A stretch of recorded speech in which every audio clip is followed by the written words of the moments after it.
වේදනාව දැනෙන කැම නිසා නෙවෙයි දත්වල සංවේදීතාවය නිසායි. විසඳුම නව සෙන්සිටිව් එක්ස්පර්ට් by සිග්නල්. තත්පර 30න් වේදනාවට සහනයක්. නැවත මතුවීම වැළැක්වීමටද උපකාරී වේ. දත්වල සංවේදීතාවය නිසා ඇතිවන වේදනාව ඔබත් පරාජය කරන්න. නව සෙන්සිටිව් එක්ස්පර්ට් by සිග්නල්.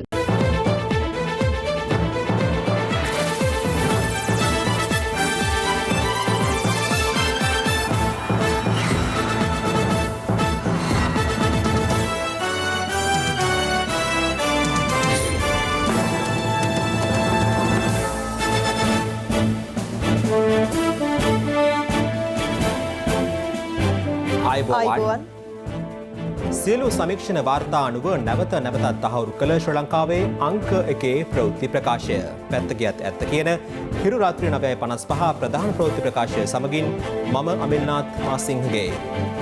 මම රුවනිකා කුමාරදාස. මුලින්ම අවධානය දවසේ ප්‍රධාන පුවත් සිරස්තල වෙත.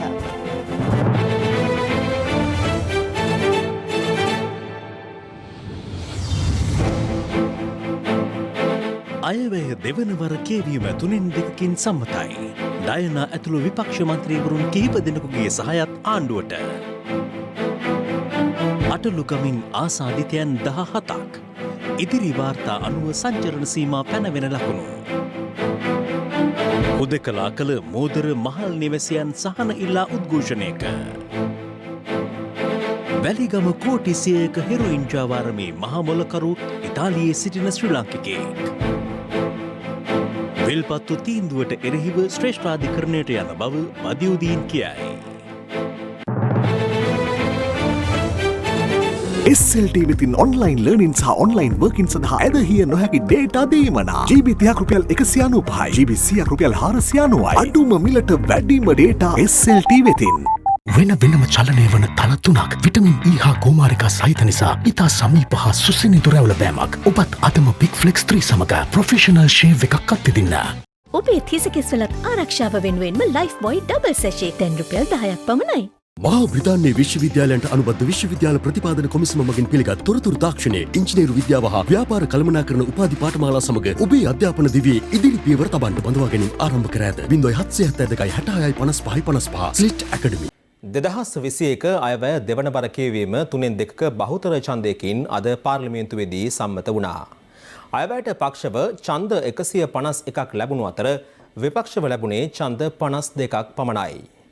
20 වැනි ව්‍යවස්ථා සංශෝධනයේදී ආණ්ඩුවට සහාය දැක්වූ ඩයනාගමගේ මන්ත්‍රීවරයෝ ඇතුළු කිහිප දෙනෙක් එහිදී අයවැයට පක්ෂව ඡන්දය ලබා දීම විශේෂත්වයක්. දවසේ පුවත 2021 අයවැය විවාදයේ දෙවන වර කියවීමේ ඡන්ද විමසීම අද පසුරු 5:30ට පමණ ආරම්භ වුණා. කෙසේ වෙතත් විපක්ෂයේ ප්‍රධාන සංවිධායක ලක්ෂ්මන් කිරියල්ල මහතා ඡන්ද විමසීමට විරෝධය පළ කළා. අරු කතානායකතුමනි පක්ෂ නායක රැස්වීමේදී මම රිෂාඩ් මැතිතුමා ගැන කිව්වාම ඔබතුමා කිව්වා ඡන්දේ දාන්න අරන් එනවා කියලා. ඔව්. ඉල්ල නෑනේ. ඔව් ඉතින් එන්න බෑ කියනවා. ඉල්ල නෑ කිය ඔබතුමාගේ වගකීම මගේද? ඔබතුමානේ බෑ කියන්නේ. කතානායකනේ ඔබතුමා පොරොන්දුවක් දුන්නට ගේනවා කියලා. කිරියල්ලා මැතිතුමා රිෂාඩ් බදුදීන් ගේන්න කියන්නේ වෙන මොකොත් ඉඳ නෙවෙයි. ඒගොල්ලන්ට සල්ලි දෙන්නේ රිෂාඩ් ගෙනාවේ නැත්නම් සල්ලි දෙන එක නවත්තනවා. එතුමා බලහත්කාරයෙන් ගේන්න බෑ. එතුමාට අසනීපයි කියලා එන්න බෑ කියනවා. අපිට බොර කිව්වා බහාලේ කද්දු ඇවිල්ලා කිව්වා එළී ඉන්නවා කියලා. දැන් කිව්වා. මෙතෙන්ට ඇවිල්ලා කිව්වා. බොර කිව්වේ. ඔයා කිව්වා. බොරකාරේ. එන්න බෑ කියලා කියන්නේ දැන් අවසාන මොහොතේ බෑ කියන්නේ. ඔක්කොම ගේම්. අපි විරුද්ධයි ඡන්ද ගන්නවට. මන්ත්‍රීවරයෙක් නැතුව කතානායකතුමා රිෂාඩ් මැතිතුමා එන්නෙත් නෑ කිව්වා සල්ලිත් දෙන්නේ නෑ කිව්වා. සල්ලිත් දෙන්නේ නෑ එන්නෙත් නෑ කිව්වා. එතුමා නැතුව ඔබතුමා ඡන්දයක් ගන්න බෑ. සාමාන්‍ය යර්ධය ගන්න බෑ. එතුමා ප්‍රතික්ෂේප කරනවා එන්න. එතුමාට අසනීපයි කියලා ප්‍රතික්ෂේප කරනවා. සම්පූර්ණ නීති විරෝධී. විපක්ෂයේ විරෝධතා මැද්දේ අයවැය ඡන්ද විමසීම සිදු කෙරුණා.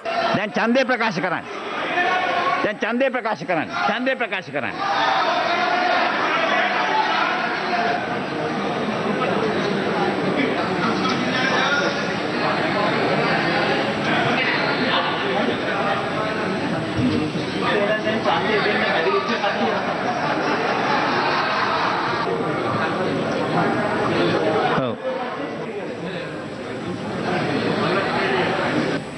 පක්ෂව ඡන්ද 151යි විරුද්ධව ඡන්ද 52යි.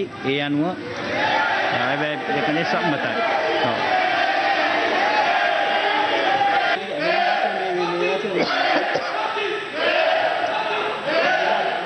දෙදහස් 21 අයවැය කාරක සභා අවස්ථාවේ විවාදය නොවැම්බර් 23 වනදා සිට දෙසැම්බර් 10 වෙනිදා දක්වා පැවැත්වීමට නියමිත අතර අයවැය තෙවන වර කියවීමේ ඡන්ද විමසීම දෙසැම්බර් 10 වෙනිදා පස්වරුවේ පැවැත්වීමට නියමිතයි.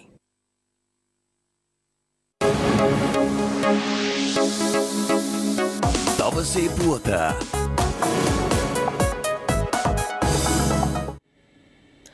මේ අතර 2021 අයවැය දෙවනවර කියවීමේ විවාදයේ අවසන් දිනේ වූ අද පක්ෂ විපක්ෂ දේශපාලඥයන්ගේ අදහස් වලින් පාර්ලිමේන්තුව උණුසුම් වුණා.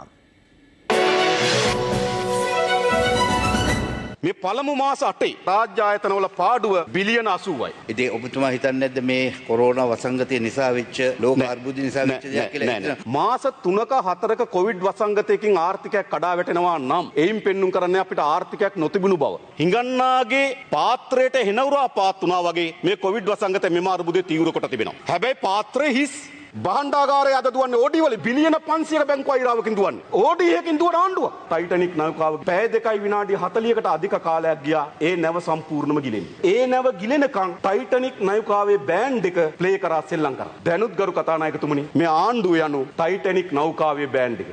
අපිට පුළුවන් වුණා මේ රටේ මහා දැවැන්ත යුද්ධයක් තියෙනකොට පළවෙනි තැනට ගේන්න ආර්ථික වර්ධනය. අද අපිට කවුරුත් hina වෙනවා නම් මේක සිහිනයක් කියලා. සිහින සැබෑ කරපු කණ්ඩායමකටයි මේ රටේ ජනතාව මේ වගේ මද බාර දීලා තියෙන්නේ. හිටපු ජනාධිපති මෛත්‍රීපාල සිරිසේන මැතිතුමා ඇවිල්ලා ප්‍රසිද්ධියේ කිව්වා මම ඉන්නතන් මහින්ද රාජපක්ෂ මහත්තයා මොරගහ කන්ද මට හදන්න දුන්නේ නැහැ. හැබැයි මේ පැත්තට ඇවිල්ලා අපේ ආණ්ඩුව UNT ආණ්ඩුව යටතේ මොරගහ කන්ද හදන්න ඒ මුදල් ටික අපි අනුමත කරලා දුන්නා. උමා ඔය ව්‍යාපෘතිය දේශීය මුදල් වලින් ඒ අවුරුදු 4 තුල අපි සම්පූර්ණ කරා. ඒක තමයි අපි කරපු ටික. මුලින්ම එතුමාව නිවැරදි කරන්න ඕන. මොරගහ කන්ද ව්‍යාපාරය මහින්ද රාජපක්ෂ ජනාධිපතිතුමා විසින් මම වාරිමාර්ග අමාත්‍යවරයා ඉන්න කාලෙදී පටන්ගෙන 87%ක් මොරගහ කන්ද සහ කළුවඟ ව්‍යාපෘතිය අවසන් කරා. වැඩ පටන් ගත්තේ මගේ කාලෙදී මම අමාත්‍යවරයා වශයෙන් ඉන්න කාලෙදී 87%ක් ඉවර කළා තමයි දුන්නේ. ඊට පස්සේ තමයි අපේ ජනාධිපතිතුමා ඉතුරු වැට් ටික ඉවර කරේ. ඒක කියන්න ඕනේ. එක පැත්තකින් මම පාර්ලිමේන්තු මන්ත්‍රීවරයෙක් හැටියට ලැජ්ජ වෙනවා මෙවැනි අය මොකද ඔතනම ඉඳගෙන තමයි අපිත් එක්ක අපේ ආණ්ඩුවේ පින්නට අරගෙන ඔය තමුන්නාන්සලාගේ පොහොට්ටුව හේදුවේ අපිත් එක්ක මේ අමාත්‍යවරයා මේ අපිත් එක්ක එහෙම ඉඳගෙන දැන් මෛත්‍රීපාල සිරිසේන ජනාධිපතිතුමාගෙන් සම්පූර්ණ ඒ ගන්න දේවල් අරගෙන මෙතන දැන් එතුමාවත් එක්ක. I bow my head in paying respects to those who paid their lives in fighting for the rights of the Tamil people and the liberation of the Tamil nation. A war criminal voices his sad voice. ත්‍රස්තවාදී සමරණ ගමන් හමුදාපතිට කියන යුද අපරාධකාරයෙක්ලු. තමුන්නාසෙන් නැගිටින්න. මේ ත්‍රස්තවාදියෙක් තනිකර. මේ වගේ ත්‍රස්තවාදීන් උස්සන්න දෙන්නේ නැහැ. ත්‍රස්තවාදී පාඩ දාන්න එන්න එපා මේ රටේ. Neither did we doubt their willingness to look at war crime charges. Don't forget what the LTT has done. LTT was murdering innocent women, innocent children, and they were murdering I'm not taking from it. Please, the military and the government is accused of heinous crimes. We'll keep that aside. මෙතුමා ඉතාමත් පැහැදිලිව කියනවා රජය ඝාතන කළා නෑ, අමුදාව ඝාතනය කළා නෑ. ඒ නිසා ඔබතුමාගේ වචනේ ඉල්ලාස් කරගන්න. මන්ත්‍රී වරප්‍රසාද වලට මොහා වෙලා මෙහෙම ජාතිවාදයේ අවුලස්සන්න බෑ. කරුණා කරලා මේ හැන්සාඩ් එකෙන් මේ අයින් කරගන්න ඕන. මේ අයවැය තුල අපි දකිනවා ණය බරකට මේ රට තල්ලු වෙමින් පවතිනවා. අපි දකින්නේ නැහැ කොහොමද මේක අපි පියවන්නේ කියලා. ඉතින් ඒ නිසා මම දැක්කව ඩයනා මන්ත්‍රීතුමිය කියනවා මේ ණය බර පිරව ගන්න පුළුවන් කංසාවිකුන්නොත් කියලා. ඉතින් මන් දන්නේ එතුමිය මොන අදහසකින් එතුමිය අදහස ඉදිරිපත් කරාද කියලා. මම ඕක ඉදිරියේදී පැහැදිලි කරලා දීමක් කරන්නම්. මේ තියෙන ණයබරෙන් විදහස් කරගන්න ක්‍රමය. දන්නේ නැත්නම් කියලා දෙන්නම් මම. මේ අය අසමත් නිසා තමයි අවුරුදු 4මාරකින් මේ රටේ ජනතාව ඉලපතෙන් ගහලා එළියට ඇදලා දැම්මේ. ඒගොල්ලෝ කොච්චර අසමත්ද කියනවනම් ඒගොල්ලෝගේ අගමැතිතුමාද මේ පාර්ලිමේන්තුවේ ඇත්තෙත් නැහැ. ඒගොල්ලෝගේ මුදල් ඇමතිතුමාලාද මේ පාර්ලිමේන්තුවේ ඇත්තෙත් නැහැ. අසමත් භාවයේ පියවරු මේ රටේ සමත් අසමත් භාවය ගැන කතා කරන එක තරම් විකාරයක් තවත් නැහැ. ඊයේ පෙරේදා පාස්කුවිරිදා ප්‍රහාරය ගැන පවත්වන කොමිෂන් සභාවට විනිශ්චයකාරතුමේ කියනවා අත්අඩංගුවටගත් ත්‍රස්තවාදීන්ගේ ඔවුන් සිටිය ස්ථාන පිළිබඳ තොරතුරුයි සතොස වාහන ගමන් කරපු ස්ථානයි දෙකම සමපාත වෙනවා දෙකම සමානයි කියලා. රජයේ ආයතනයක වාහන ත්‍රස්තවාදීන්ගේ කටයුතු වෙනුවෙන් පාවිච්චි කරන්න ඉඩ දීලා බලන් හිටපු අසමත් භාවයේ පියවරු අද ජාතික ආරක්ෂාව ගැන කතා කරනවා. කොමිෂන් සභාවෙන් ඔප්පු වෙලා තියෙනවා. දඬුවම් දෙනවා බලන් ඉන්න පොඩ්ඩක්. දඬුවම් දෙන්න තමයි මේව හොයන්නේ. තමුන් නාස්සලගේ අවුරුදු 5 තමුන් නාස් අයවැය නෙවෙයි ගැලවෙන්න දෙන්නේ තව කතා කරොත් එහෙම. තමුන් නාස්සලා මතක තියාගන්න වැඩිම දූෂිත ආණ්ඩුව මහා බැංකු මංකොල්ලේ කරු මන්ත්‍රීතුමාලා අලුතෙන් ආපු අය කෙලි මූත්‍රා කරගන්න බැරි මන්ත්‍රී පොඩක් අහගන්න. තමුන් නාස්සලා දන්නේ නැහැ. තමුන් නාස්සලාගේ ආණ්ඩුව තමයි මහා බැංකුව මංකොල්ල ගාවේ. රනිල් වික්‍රමසිංහ මහා බැංකුව මංකොල්ල කනකොට කොන්දක් තියෙන ඇමති කෙනෙක් ඉඳලා කෙලින් කතා කරන්නේ. අද රනිල් මහත්තයාට බනිනවා. එදා රනිල් වික්‍රමසිංහ මහත්තයා සාක්කුවට අත් දෙක දාගෙන බහිනකොට අපි විපක්ෂේ දාලා බලාගෙන හිටියා. රනිල් වික්‍රමසිංහ මහත්තයාට good morning sir, good night sir, මොනවාද කන්නේ sir, බේකන්ද කියලා ආපු මිනිස්සු. තමුන් නාස්සලාගේ මහ ලොකු පක්ෂේ නායකතුමා අහන්න පහුගිය ජනාධිපතිවරට එක්කව කරපු සල්ලිකෝ කියලා. අන්න රොස්පිට් එක පැත්තේ ගත්ත සැලුන් එක. නෝනගේ සැලුන් එකේ වැඩ කරේ කවුද? නිවාස අධිකාරියෙක් කොල්ලෝ. මොනවා වුණත් මිස්ටර් බීන් බැංකුවට අහු වුණා තමයි. මීට වැඩිය ටිකක් වැදගත්. මගේ ළඟ තියෙනවා පාස්කෝ බෝම්බ මගුලට බදු දින් අත්සන් කරලා. ලැජ්ජ නැද්ද කිරියල්ල මහත්තයා? ලැජ්ජ නැද්ද? අර කතානායකතුමනි දැන් වෙලාව පහ වෙලා. ඇයි චූටි රිදුනද? රිදුනද? ඒ කට්ටියත් බලා ගන්නවා. ඔයාවත් ඔයාවත් බලා ගන්නවා. අපි වැඩි කතා නොකරමු. ආපහු රත්මලානේ පැත්තේ කාර් එක අහුවේ. සජිත් ප්‍රේමදාස මහත්තයා මොකද කිව්වේ? පුළුවන් නම් ජාතික සමගි බලවේගයෙන් එකක් ගන්න කිව්වා. සමගි බලවේගයේ ලේකම් ආවා. ඩයනා බ්‍රිතාන්‍ය මහරජින මෙහාට ගෙනාවා අපි. හරි. ඩයනා මන්ත්‍රීතුමගෙන් ආණ්ඩ ජනාධිපතිවරයාට හම්බෙච්ච සල්ලිකෝ කියලා. ඔප්පුව ලියනකොට සාක්ෂි අස්සම් කරේ ඩයනා. මේ අතර අපවත් වී වදාළ ශ්‍රී ලංකා රාමඤ්ඤ මහනිකායේ මහානායක අතිපූජ්‍ය නාපානේ පේමසිරි නාහිමියන් වෙනුවෙන් ශෝක යෝජනාවක් අයවැය ඡන්ද විමසීමෙන් අනතුරුව අද පස්වරුවේ පාර්ලිමේන්තුවට ඉදිරිපත් කෙරුණා. කෙසේ වෙතත් අද උදෑසන පාර්ලිමේන්තුව රැස් වූ අවස්ථාවේදීද මේ සම්බන්ධයෙන් කතාබහක් ඇතිවුණේ විපක්ෂයේ විසින් විනාඩියක නිශ්ශබ්දතාවක් ඉල්ලා සිටීමත් සමගයි. මම මේ අවස්ථාවේ යෝජනා කරනවා රාමඤ්ඤ නිකායේ මහානායක මහවිපාණන් වහන්සේ අපවත් වෙලා සිටින මොහොතක අපි පාර්ලිමේන්තුව හැටියට විනාඩියක නිශ්ශබ්දතාවයක් මේ අවස්ථාවේ මේ නායක මහවිපාණන් වහන්සේට ගරු කිරීමක් හැටියට ඒක කරොත් හොඳයි. ඒක වෙනම යෝජනාවක් වගින් කරන්න තමයි තියෙන්නේ. අපේ කිසිම විරුද්ධයක් නැහැ. නමුත් වඩා පිළිගැනීමක් ඇති දේ සභාව කල්තබන්න පෙර අපි සභාවේ යෝජනාවක් හැටියට අද සවස සම්මත කරමු. ඒක මහානායක ස්වාමීන් වහන්සේගේ ආදාහන කමිටියට පිළිගැන්වීමට පුළුවන්. එතකොට 2015 4 වෙනි මාසයේ 10 වෙනිදා ගරු විමල් වීරවංශ මන්ත්‍රීතුමත් අස්ගිරි පාර්ශ්වයේ මහානායක මහවිපාණන් වහන්සේ අපවත් වුණු අවස්ථාවේදී විනාඩියක නිශ්ශබ්දතාවයක් මේ සභාවේ සභා කටයුතු ආරම්භයේ තියන්නේ කියන එකයි යෝජනා කරන්නේ. මේක ගැනයි තර්ක විතර්ක කරන්නේ. ඊට වඩා පිළිවෙලයි යෝජනාවක් සම්මත කරලා යවන්නේ. පූර්වදර්ශයක් තියෙනවා. අපි විනාඩියක නිශ්ශබ්දතාවය තියෙනවා. ඒකට විරුද්ධ වෙන්න එපා. අපි විනාඩියක්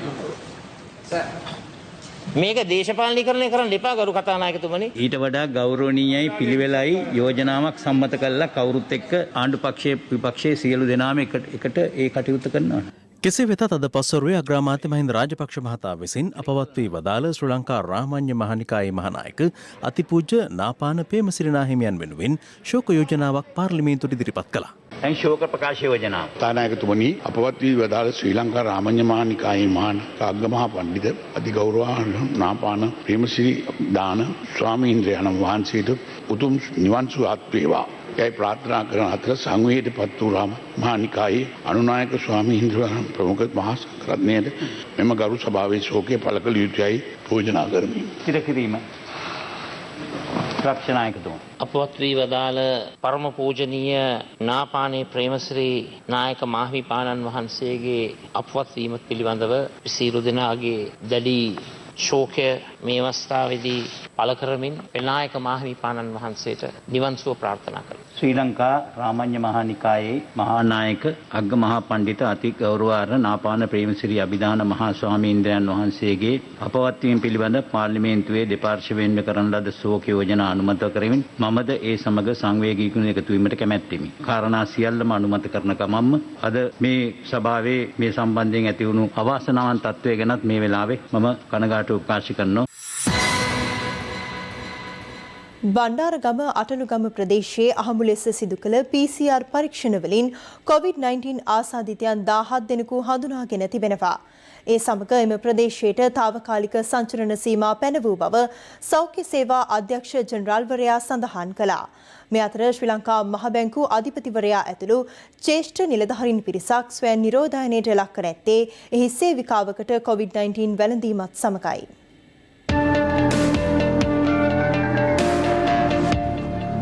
ශ්‍රී ලංකා මහ බැංකුවේ සේවිකාවකට COVID-19 වැළඳී ඇති බව හිරිවී ඇත්තේ පසුගිය 19 වෙනි දිනයි. කාර්ය සහායක සේවිකාවක් ලෙස කටයුතු කරන ඇය ජ්‍යෙෂ්ඨ නිලධාරීන්ගේ ආහාර පාන සැපයීමේ කටයුතු වලට සම්බන්ධ වී ඇති බවයි වාර්තා වන්නේ. ඒ හේතුවෙන් මහ බැංකුව අධිපති මහාචාර්ය WD ලක්ෂ්මන් මහතා ඇතුළු ජ්‍යෙෂ්ඨ නිලධාරීන් 30 දෙනෙකු ස්වයං නිරෝධායනයට යොමු කෙරුණා. ශ්‍රී ලංකා මහ බැංකුව මේ සම්බන්ධයෙන් අද නිවේදනයක් නිකුත් කළ අතර එහි සඳහන් වන්නේ ආසාදිත සේවිකාවගේ ආශ්‍රිතයින් සඳහා PCR පරීක්ෂණ සිදු කර අවශ්‍ය කඩිනම් ක්‍රියාමාර්ග ගෙන ඇති බවයි. අදාළ පරීක්ෂණවලදී වෙනත් කිසිදු ආසාදිතයෙකු හමු නොවූ බව එම නිවේදනයේ සඳහන්. හදිසි අවස්ථාවකදී ශ්‍රී ලංකා මහ බැංකුවේ කටයුතු බාධාවකින් තොරව පවත්වාගෙන යාම සඳහා හදිසි ක්‍රියාකාරී කාර්යසාධක බලකායක් පිහිටුවා ඇති බවද ශ්‍රී ලංකා මහ බැංකුව නිවේදනය කරනවා. මේ අතර බණ්ඩාරගම අටලුගම ප්‍රදේශයේ අහඹු ලෙස සිදු කළ PCR පරීක්ෂණවලදී නව ආසාදිතයන් 17 දෙනෙකු ස්ථාන කිහිපයකින් හමු වී තිබෙනවා. අදාළ PCR පරීක්ෂණ සිදු කර ඇත්තේ මිල්ලනීය ප්‍රදේශයේ කර්මාන්ත ශාලාවක මීට පෙර සිදු කළ PCR පරීක්ෂණවලින් අටලුගම පදිංචි 4 දෙනෙකුට COVID-19 වෛරසය ආසාදිත බව මීට පෙර තහවුරු වීමත් සමගයි. එය පාදක කරගෙන අහඹු ලෙස PCR පරීක්ෂණ කිරීමේදී අපිට එකවර 17 දෙනෙක් පොසිටිව් කියලා හම්බුණා. ඒ අනුව අපිට පැහැදිලි වෙනවා රිස්ක් තත්ත්වයක් මෙම ප්‍රදේශයේ තිබෙන බව. ඒ නිසා අද අපි සාකච්ඡාවක් පැවැත්වුවා සියලුම අදාළ බලධාරීන්. ඒදී අපි තීරණය කරා අටලුගම ග්‍රාම සේවා වසම් 8ක් නියෝජනය වෙන ප්‍රදේශය ලොක්ඩවුන් කිරීමට. දැනට අටලුගම ප්‍රදේශයේ යම්කිසි කොටසක අපි තාවකාලික සංචරණ සීමාවක් පනවලා තියෙනවා ඒ සෞඛ්‍ය වෛද්‍ය නිලධාරීවරයා විසින්. රාත්‍රී කාලයේදී අපිට ලැබෙන වාර්තා අනුව අපි මේ ප්‍රදේශය හුදකලා කරනවද නැද්ද කියන තීරණය අරගන්නවා. අටලුගම ප්‍රදේශයට සංචරණ සීමා පැනවීමත් හොරණ නගර සභා සීමාව තුළ ඇති වෙළඳසල් වසා දැමීමටත් එම නගර සභාව තීරණය කර තිබෙනවා. මේ අතර අංගොඩ ජාතික බෝන රෝග විද්‍යායතනයේ ප්‍රතිකාර ලැබමින් සිටියේදී සිය කුඩා පුතුද රැගෙන ඇහැලියගොඩට පලා ගිය කාන්තාව සොයා ගැනීමට මෙතෙක් හැකි වී නැහැ. වයස අවුරුදු 2කමාරක් වූ දරුවා පමණක් ඇහැලියගොඩ නිවසේ රඳවා සිටියේදී පොලිසිය ඊයේ සොයාගත්තා. එම දරුවාටද COVID-19 ආසාදිත බව තහවුරු වීමෙන් පසු දරුවා සමග සිටි තවත් දරුවන් පිරිසක් ඇතුළු 10 දෙනෙකු ප්‍රතිකාර සඳහා රාජගිරි ආයුර්වේද රෝහලේ ස්ථාපිත COVID-19 ප්‍රතිකාර මධ්‍යස්ථානයට රැගෙන ගියා. පැනගිය කාන්තාව ඊයේ රාත්‍රියේ හිඳුරංගල ප්‍රදේශයේ නිවසකට ගොස් වැලක වනා තිබූ ඇඳුම් රැගෙන ඇයගේ ඇඳුම් එහි දමා ගොස් ඇති බවද සොයාගෙන තිබෙනවා. පසු අද පෙරවරු 8ට පමණ එම ප්‍රදේශයේ තවත් නිවසක් පිටුපසද අදාළ කාන්තාව රැඳී සිටින ආකාරය ප්‍රදේශවාසීන් දැක තිබුණා. පොලිස් නිලධාරීන් 101ගේ පමණ සහභාගීත්වයෙන් කාන්තාව සොයා තවදුරටත් මෙහෙයුම් ක්‍රියාත්මකයි. අන්නතරින් එමින් ගියේ. දැන් මෙහෙට ගියේ. එතනින් ඉඳන් තමයි දරුමෝන කෑගියෝ වරේ ගියේ. ඔය පැත්තට ගියේ. පල්ලෙහාට ගියේ. මොන පාටකද මල්ලේ යනවා හිටියේ? කළු පාට එක. කළු පාට සිලික් සායක් වගේ දැක්කේ තෙමිලා තියෙන හොඳට. කෙට්ටු ගෑණිය මෙන්න මෙතන උදේ. ඔතනින් පැනලා මෙතනින් ආවිදිලා අපි ගියේ නෝනකට ඔන්න ඔය කොහෙට ආවේ. එක්කම මේක දිගේමයි ගියේ සිලික් ගාලා. එතනින් ගිහින් අලේ පයින් නැති බයි හොරට. මේ පයින් දෙන්නේ නැහැ දැල ගහලා ඉන්න.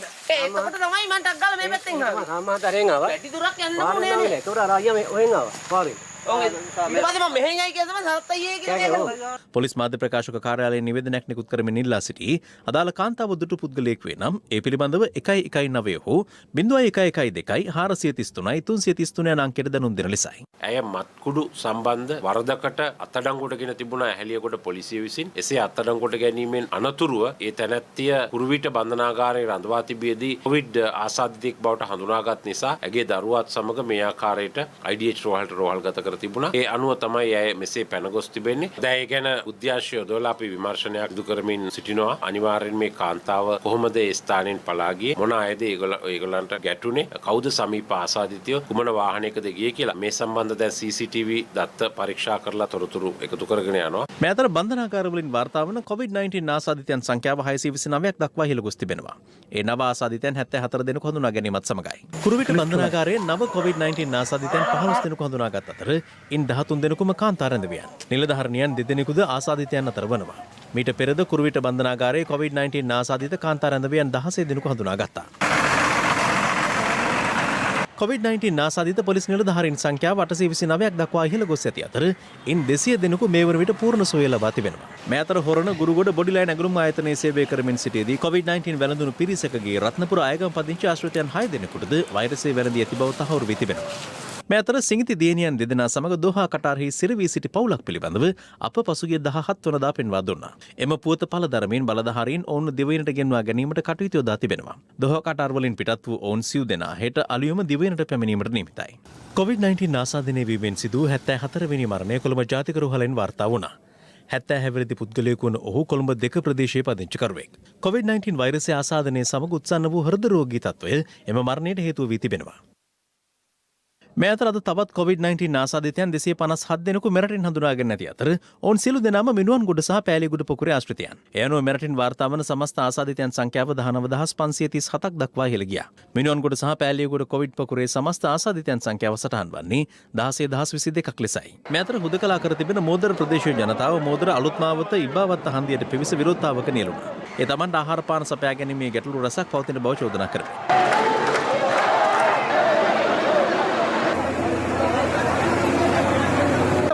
ජීවත් වෙන්න 5000කින් පුළුවන් ද මාස එකක්. හරි දැන් ගිය මාසේ 20 වෙනිදා ඉඳලා අද වෙනකන් ලොක්ඩවුන් කළා. 5000ක් දීලා ආණ්ඩුව සේප් වෙනවා. පක්ෂ විපක්ෂ ඔක්කොම වල මේක බලන්න ඕනේ. මිනිස්සුන්ට 10000ක බඩු මල්ලක් අල්ලි. මේ අවස්ථාවේ දෙන්නේ කියලා.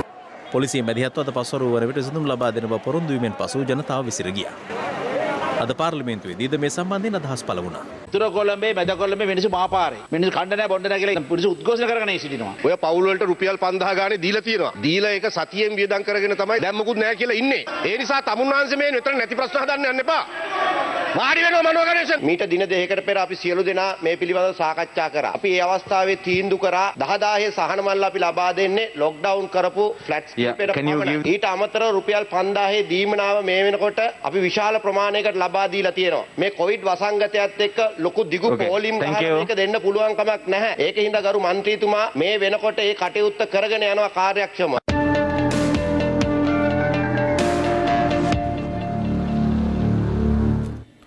COVID-19 පැතිරීම වැළැක්වීමේ හොඳම ක්‍රමය වන්නේ සංචරණය සීමා කර නිවසටම වී සිටීම. නමුත් බිල්පත් ගෙවීම වැනි විවිධ එදිනෙදා අවශ්‍යතා සඳහා නිවසින් පිටතට යන්න අපි කලක් තිස්සේ පුරුදු වෙලා ඉන්නවා. ඔබ දැන සිටියාද මේ දියුණු වන තාක්ෂණයත් සමග ඔබේ බොහෝ අවශ්‍යතා ඉටු කර ගැනීම සඳහා තිබෙන්නේ ඇඟිලි තුඩක දුරක් පමණක් කියලා. මේ කියන්න යන්නේ නිවසේ ඉඳන්ම ඒ වැඩ ටික කරගන්න විදිහ. නිවසේ සිට විදුලි බිල්පත් ගෙවන්නේ කෙසේද?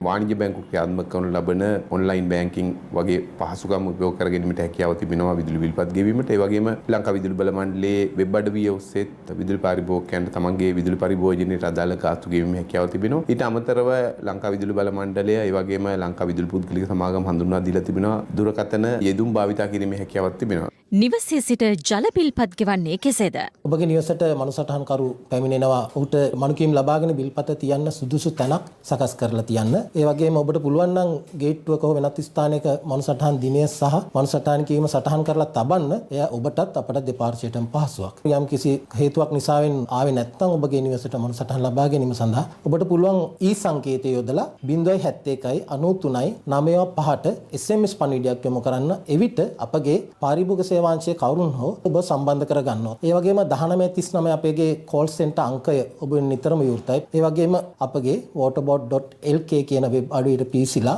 බිල් පේ ඔන්ලයින් පාසකම පාවිච්චි කරාම එතන තියෙන ඉතාමත් පහසුවෙන්ම බිල්පත ගෙවන්න අවස්ථාව. ඒ වගේම අපගේ NWSDB self care app එක ඩවුන්ලෝඩ් කරගත්තාම ඔබට පුළුවන් පහසුවෙන්ම බිල්පත් ගෙවීම කරන්න. ජල විදුලි බිල්පත් සේම ඔබේ සෙසු අවශ්‍යතාවයනොත් ජංගම දුරකථනය සහ අන්තර්ජාලය ඔස්සේ ඉක්මනින් ඉටු කර ගැනීමට ඔබට අවස්ථාව හිමි වනවා. කොවිඩ් ව්‍යාප්තියත් සමග මෙවැනි දෑ සඳහා වැඩි වශයෙන් යොමුවීමෙන් ඔබට පහසුවක් වනවා සේම ඔබේ ආරක්ෂාව තහවුරු වනවාටත් සැකයක් නැහැ. එදිනෙදා රාජ්‍යංශයෙන් ලබා ගන්න සේවාවන් බොහොමයක් ඔබට අන්තර්ජාලය ඔස්සේ ලබා ගන්න පුළුවන්. ඔබට බැංකු කටයුතු වල ඉඳන් ඔබේ අධ්‍යාපනික කටයුතු වල ඉඳන් ගෙදරට බඩුවක් මුට්ටුවක් ගන්න උනත් මේ වෙනකොට අන්තර්ජාලය හරහා කරගන්න පුළුවන්. ඉතින් මේ හිතන පතන විදිය වෙනස් වෙන්නේ මේ ඔබේ ඇඟිලි තුඩු වග තියෙන ජංගම දුරකථනය සහ අන්තර්ජාලය බොහොම ප්‍රායෝගිකව පාවිච්චි කරන්න කියන එක තමයි අපි ඔබට මතක් කරන්නේ.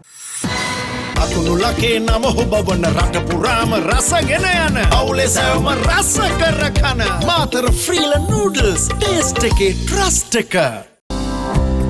බැංකු ක්ෂේත්‍රයේ ප්‍රවීණයෙකු වීමේ ඉලක්කය ඔබ සතු නම් ශ්‍රී ලංකා බැංකුකරුවන්ගේ ආයතනය වෘත්තීය බැංකුකරණයේ ප්‍රමුඛයා සේෆ්ගාඩ් හෑන්ඩ් සැනිටයිසර් නවතම නිෂ්පාදන පෙළ නිරෝගිමත් දිවියකට.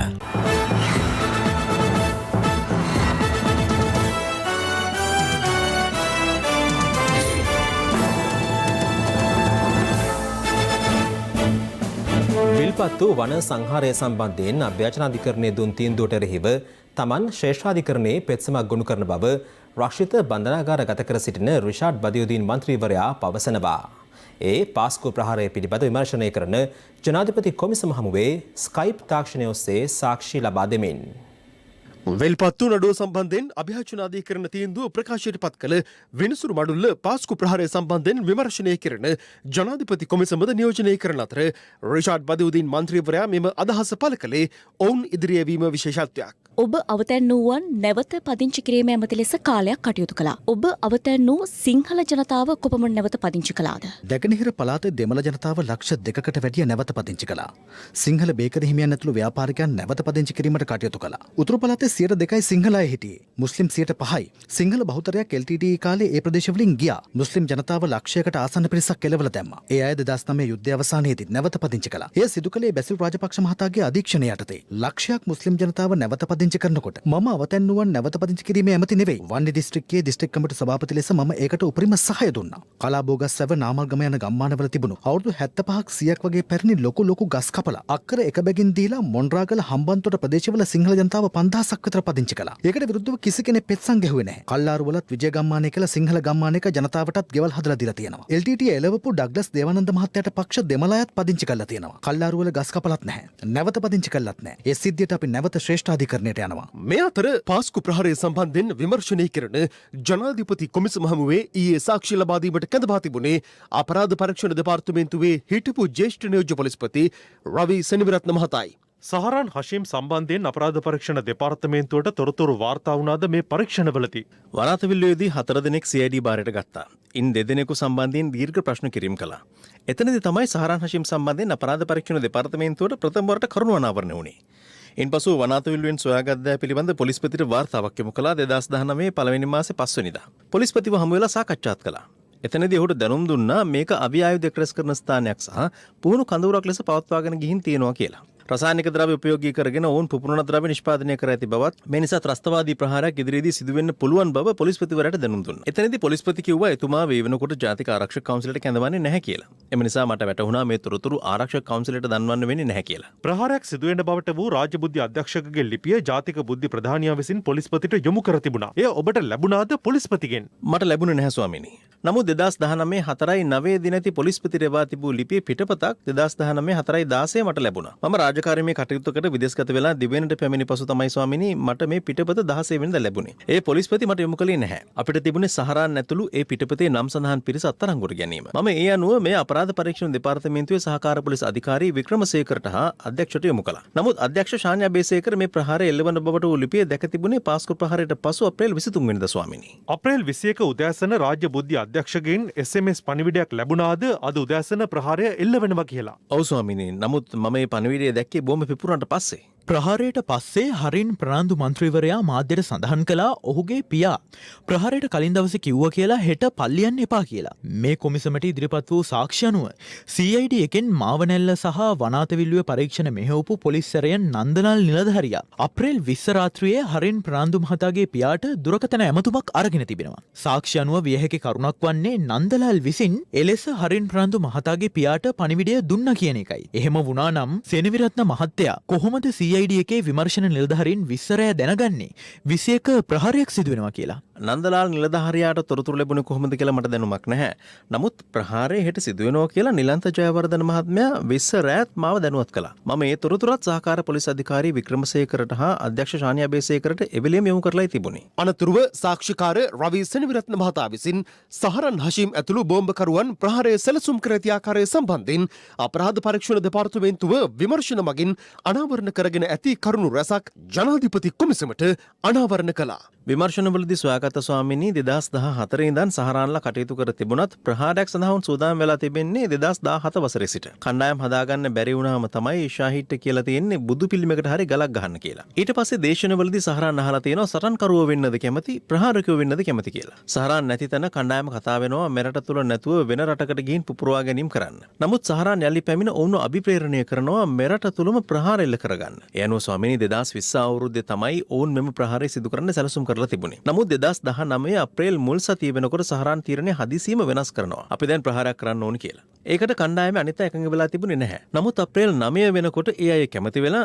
17 වෙනිදා වෙද්දි තමයි ඔවුන් තීරණය කර තිබෙන්නේ 21 වෙනිදා පාස්කු වෙනිදා ප්‍රහාරය එල්ල කරනවා කියලා. හිටි හැටියේ දිනවකවානු වෙනස් වීම වගේ දේවල් එක්ක සහරාන්ට ඉහළින් කෙනෙක් ඉන්න ඕනි කියලා කරපු විමර්ශනය අනුව වැටහුණා. මට විශ්‍රාම යන්න කලින් අවශ්‍ය වුණේ ඒ සහරාන්ව මෙහෙයපු කෙනාව හොයාගන්න. මෙහිදී රජයේ ජ්‍යෙෂ්ඨ අධිනීතිඥවරයා සාක්ෂිකරුගේ අවධානයට කොලේක ලියා පුද්ගලයෙකුගේ නමක් ඉදිරිපත් කළ අතර සාක්ෂියේදී ඔහු සඳහන් කළ පුද්ගලයා ඔහු විය හැකි බවත් සහරාන් එම පුද්ගලයා සමග කටයුතු කර ඇති බවට තොරතුරු ඇති බවත් රවි සෙනවිරත්න මහතා සඳහන් කළා. අනතුරුව ප්‍රහාරයට පසු සහරන්ලාගේ තිබූ තවත් සැලැස්මක් සාක්ෂිකරු අනාවරණ කළා. ප්‍රහාරයේ දිනේ යම් අයෙකු අසාර්ථක වුණොත් ඒ පුද්ගලයා පැමිණිය යුතු ස්ථානයක් ඔවුන් සූදානම් කරගෙන තිබුණේ. එය කොළඹ දේවස්ථානයක්. එතනට පැමිණෙන අසාර්ථක වූ ප්‍රහාරකයා තවත් අයෙකුට ඔහු එහි පැමිණි බව කිව යුතුයි. ඒ අනුව ප්‍රහාරකයා කැඳවාගෙන යන්න තව කෙනෙක් එතනට එනවා. ඉන්පසු ඔවුන් ආරක්ෂිත ස්ථානයක් වෙත යන්නයි සැලසුම් වී තිබුණේ. එලෙස අසාර්ථක වන ප්‍රහාරකයන් කැඳවාගෙන යාමට යොදවා තිබූ පුද්ගලයාගේ නමද සාක්ෂිකරු විසින් කොලයක සටහන් කර ජනාධිපති කොමිසමට ඉදිරිපත් කළා. එහිදී ඔහු සඳහන් කළේ අදාළ පුද්ගලයා මේ වන විට අත්අඩංගුවට ගෙන ඇති බවයි. අපවත් වී වදාළ අතිපූජ්‍ය නාපානේ පේමසිරි මහා නාහිමියන්ගේ ශ්‍රී දේහි පිළිබඳ ආදාහන පූජෝත්සවය පූර්ණ රාජ ගෞරව සහිතව හෙට පස්වරුවේ කුණ්ඩසාල බණ්ඩාරනායක ජාතික පාසල් ක්‍රීඩාංගණයේදී පැවැත්වෙනවා. හුරිකඩුව ශ්‍රී විද්‍යාසාර පිරිවෙන් මූල මහා විහාරස්ථානයේ තැන්පත් කර තිබෙන උන්වහන්සේගේ ශ්‍රී දේහයට අවසන් ගෞරව දැක්වීම සඳහා ආගමික නායකයින් දේශපාලනඥයින් ඇතුළු විශාල පිරිසක් පැමිණෙමින් සිටිනවා.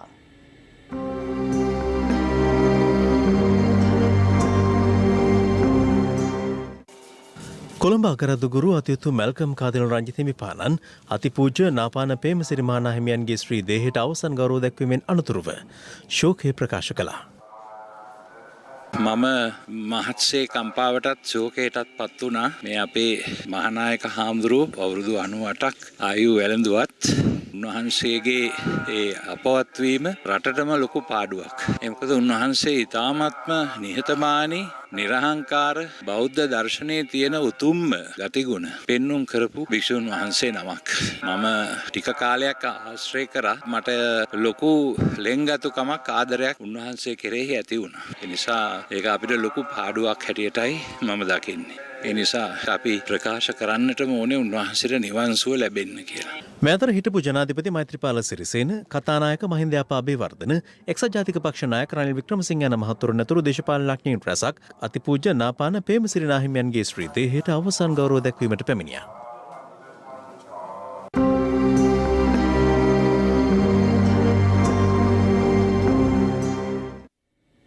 රුපියල් කෝටි 100කට ආසන්න වටිනාකමකින් යුත් හෙරොයින් කිලෝග්‍රෑම් 100ක් සමග අත්අඩංගුවට ගැනුණු සැකකරුවන් තිදෙනා දින 7ක් රඳවාගෙන ප්‍රශ්න කිරීමට මාතර මහේස්ත්‍රාත් අධිකරණය අවසර ලබා දුන්නා. පොලිස් විශේෂකාර බලකාය විසින් මෙම හෙරොයින් තොගය සොයාගන්න ලැබුවේ මාතර වැලිගම ප්‍රදේශයේදී. පොලිස් විශේෂකාර්ය බලකාය සහ පොලිස් මද්‍රව්‍ය විනාශ කාර්යාංශය එක්ව මාස 5ක් පමණ සිට සිදු කළ විමර්ශනයක් අනුව මාතර වැලිගම පොල්ලතු මෝදර ප්‍රදේශයේදී මෙම හෙරොයින් තොගය සොයාගත්තා. මේ සම්බන්ධයෙන් සැකපිට පොල්ලතු මෝදර දෙවිනුවර සහ කොටිකාවත් යන ප්‍රදේශවල පදිංචිකරුවන් තිදෙනෙකුද අත්අඩංගුවට ගැනුණු අතර හෙරොයින් ප්‍රවාහනය කළ බවට සැක කරන මෝටර රථයක්ද පොලිස් බහරයට ගෙන තිබෙනවා. ලංකාවෙන් පිටතට ගොස් දැනට ඉතාලියේ පදිංචිව සිටිනයයි පවසන රත්ගම ප්‍රදේශයේ පුද්ගලයෙක් විසින් ජාත්‍යන්තර වශයෙන් මේ ජාවාරම මෙහෙवला තියෙන බවට තොරතුරු තියෙනවා. අපි ඒ ගැන ජාත්‍යන්තර පොලිසියත් මද්‍රව්‍ය විනාශ කාර්යාංශයේත් සහාය ලබාගෙන ඔහු ගැන පරීක්ෂණ පවත්වනවා. කෙසේ වෙතත් ඊයේ දින සවස් කාලයේදී මෙම මද්‍රව්‍ය තොගය කොළඹ හෝ වෙනත් ස්ථානයකට රැගෙනීමට සූදානම් කර තිබියදී අත්අඩංගුවට ගනු ලැබුවා. අපිට ලැබිලා තියෙන තොරතුරු අනුව මුහුදු මාර්ගයෙන් මේ මද්‍රව්‍ය තොගය රැගෙන විත් තිබෙන්නේ. අත්අඩංගුවටගත් එක් පුද්ගලයෙක් මෙම මද්‍රව්‍ය තොගය ගෙන ආ බවට සැක කරන පුද්ගලයෙක් බවට අනාවරණය වෙලා තියෙනවා.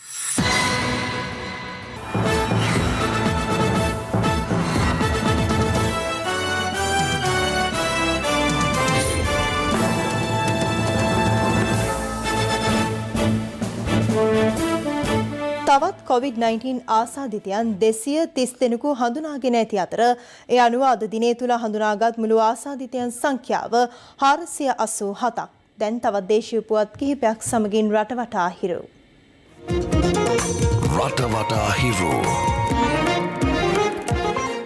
COVID-19 ව්‍යාප්තියත් සමග දුෂ්කරතා රැසකට මුහුණ පා සිටින අපේම ජනතාවගේ සුව සහනය වෙනුවෙන් ක්‍රියාත්මක රට වෙනුවෙන් හිරු සහන යාත්‍රා ක්‍රියාන්විතය යටතේ ශ්‍රී ලංකා රතු කුරුස සමාජය හා එක්ව කළුතර දකුණ බස්නවතුම්පල සහ නානුවේ නගරයේ විශ්වවිද්‍යාලනය කිරීම අද සිදු කෙරුණා.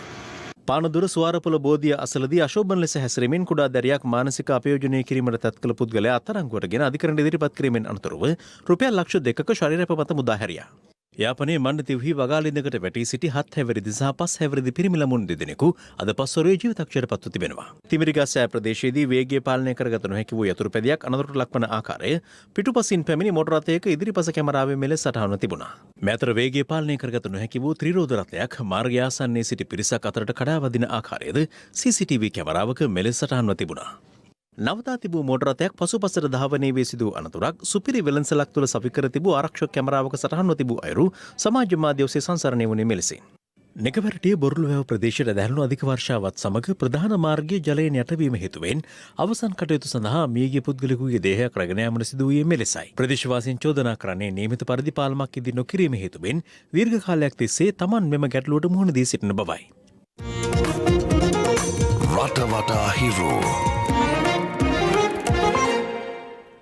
අංගොඩ ජාතික බෝවන රෝග විද්‍යායතනයේ ප්‍රතිකාර ලබමින් සිටියේදී සිය කුඩා පුතුද රැගෙන පලා ගිය කාන්තාව ඇහැලියගොඩ ප්‍රදේශයේදී අත්අඩංගුවට ගෙන තිබෙනවා. පොලිසිය පැවසුවේ මීට ස්වල්ප වේලාවකට පෙර ඇය අත්අඩංගුවට ගැනීමට හැකි වූ බවයි.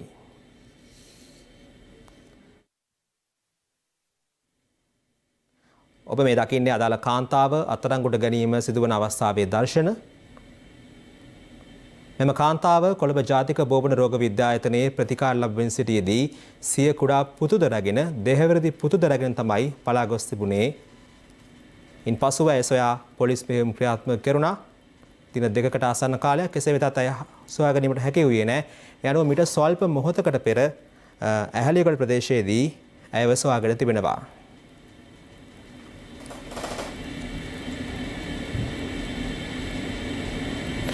එසමගින් අදට ඔබෙන් සමුගන්නවා. පැත්ත නොගත් ඇත දැනගැනීමේ අයිතිය තවදුරටත් තහවුරු කරගන්න තිරේ දිස්සන පරිදි ඔබගේ ජංගම දුරකථන ජාලයට අනුව හිරු SMS ප්‍රවෘත්ති සේවාව සක්‍රිය කරගන්න. ජලිත හමුවෙමු හෙට මධ්‍යහන 11:55 ප්‍රවෘත්ති ප්‍රකාශයෙන්. සුබ රාත්‍රියක්.